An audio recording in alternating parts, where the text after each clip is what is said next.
Are you ready to divorce your medicine cabinet? Are you tired of feeling like a crazy person every time you tell your doctor about symptoms you're having and getting the look? Are you frustrated with the model of conventional medicine of treating symptoms but not even addressing the root cause? Then you've clicked on the right video. Because today I'm going to share my journey through it all and how I put my chronic illness into remission.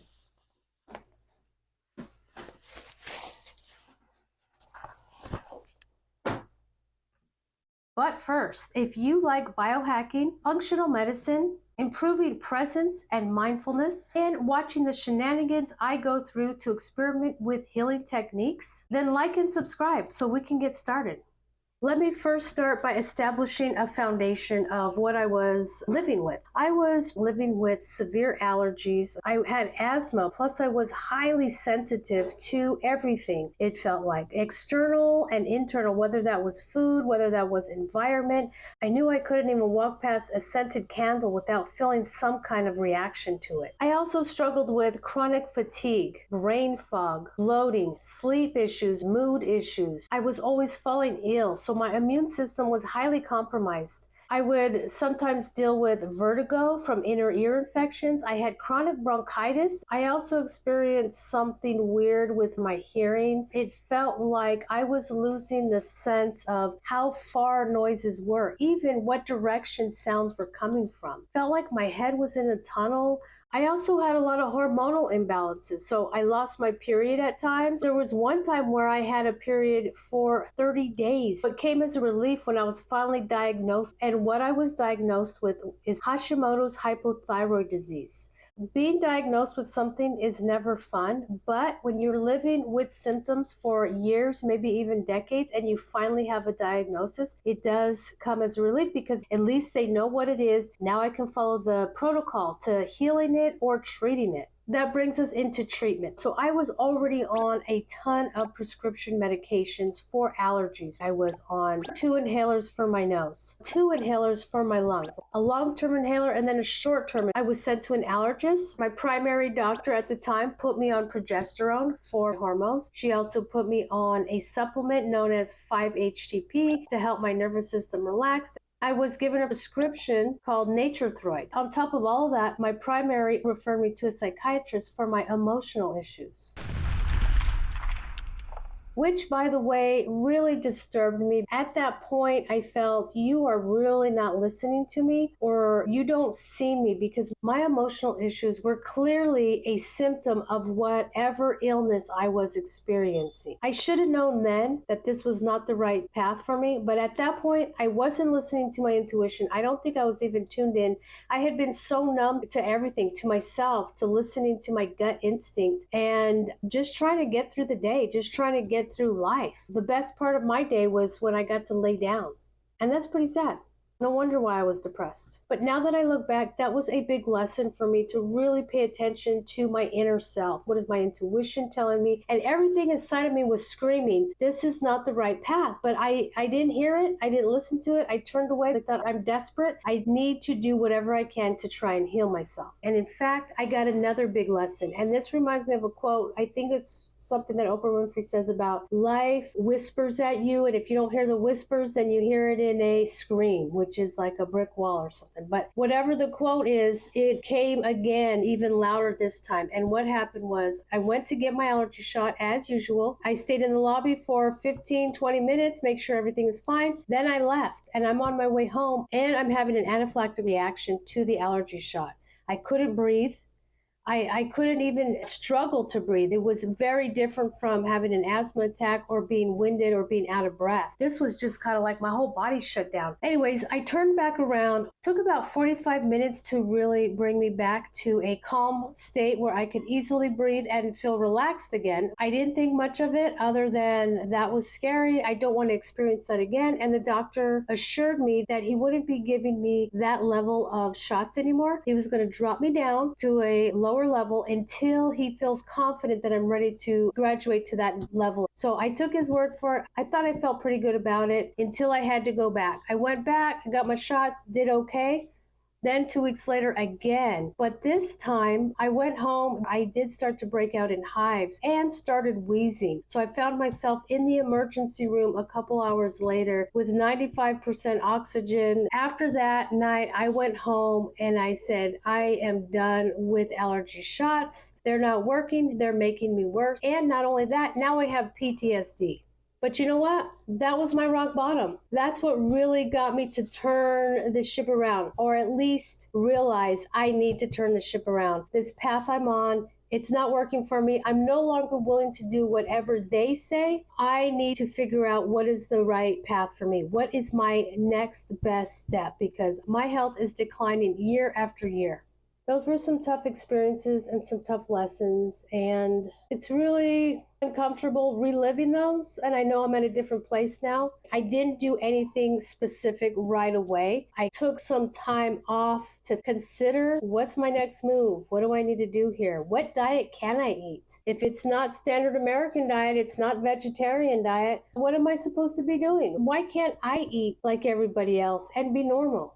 So obviously I didn't have the answers, but the important part was I started asking the questions. What diet aligns with me? What is going to fuel me and give me energy physically and mentally and emotionally again? And by asking those questions, I actually invited the answers into my life, because shortly thereafter, not knowingly, I was introduced to the Paleo diet.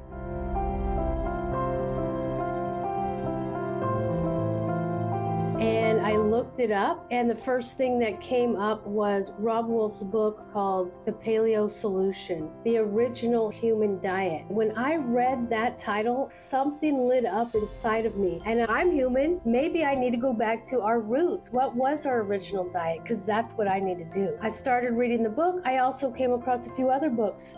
Wheat Belly was one of them. I definitely had a wheat belly. The other one was Grain brain. I had grain brain. I felt super brain fog, like my brain was mush. I wasn't firing on all cylinders, and I knew it, but I didn't know how to solve it. When I read the cover, the back, I flipped through a few chapters, a lot of that stuff was resonating with me. At that point, I was 100% committed to following this diet. Whatever it is, I'm going to dig through these books, and I'm going to eat like that, and let's see how it works. This is where the healing process begins. These are the steps I took to healing my chronic illness and putting my autoimmune condition into remission. So number one, it started with diet and nutrition. I made 2 major changes in my diet.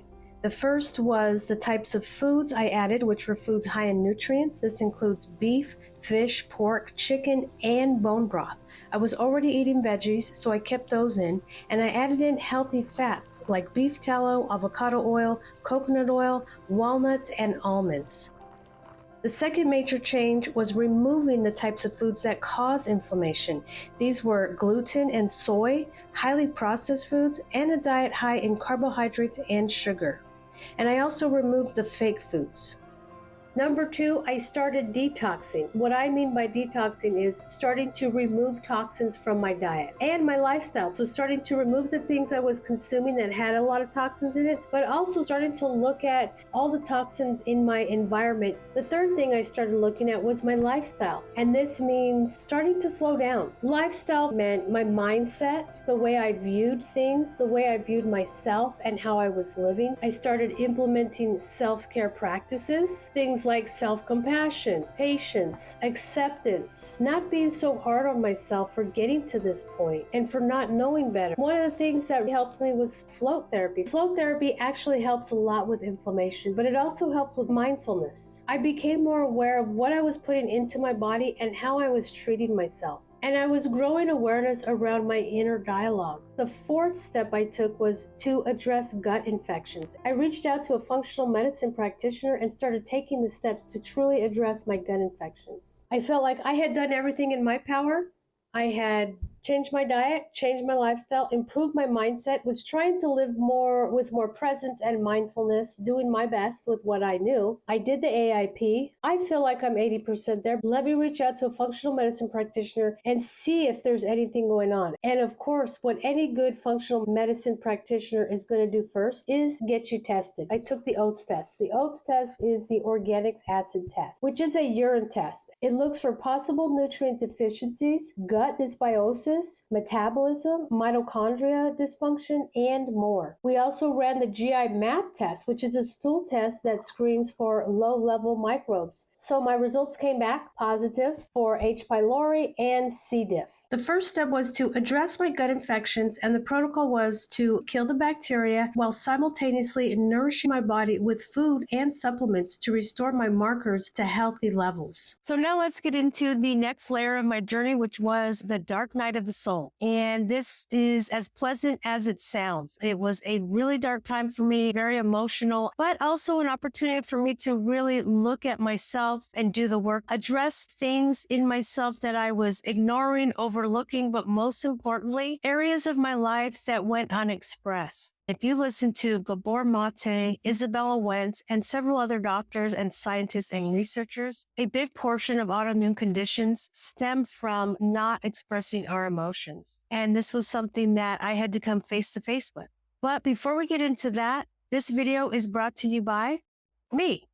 I'm a functional medicine and board-certified health and wellness coach. I'm highly trained to work with clients who are ready to take their life, their health, their wellness, and their personal development to the next level. This is something I wish I found on my journey. As a coach, I help people gain clarity and develop self-awareness and discover what it is they truly want and what are the obstacles standing in their way. If you're ready to find a partner dedicated to helping you and your growth, then let's connect. So let's get back to Dark Night of the Soul. I thought I hit my rock bottom several years prior when I found myself gasping for air after receiving allergy injections. But this was another profound moment for me, a lot harder and a lot more personal. I was experiencing anxiety like never before. I could not pinpoint where it was coming from, but yet I was having panic attacks out of nowhere. The thing with anxiety is it's an inside job. A lot of people, including myself, want to reach for a quick fix. I was ready to take on what was really the cause of the anxiety. Only you can face your demons. And meds will help mask it for a little while, but if you really want to get past it, you're going to have to do the inner work. And that's where I found myself. I started with techniques to help calm my nervous system. I committed to a meditation practice twice a day. And in doing the meditation practice, one, it did calm my nervous system. I was able to sleep. I was able to move throughout my day like a normal, healthy, happy person again, for the most part, still working on myself underneath. But over time, the biggest thing I noticed about meditation was I was able to address all the shame, the guilt, the regret, the memories I had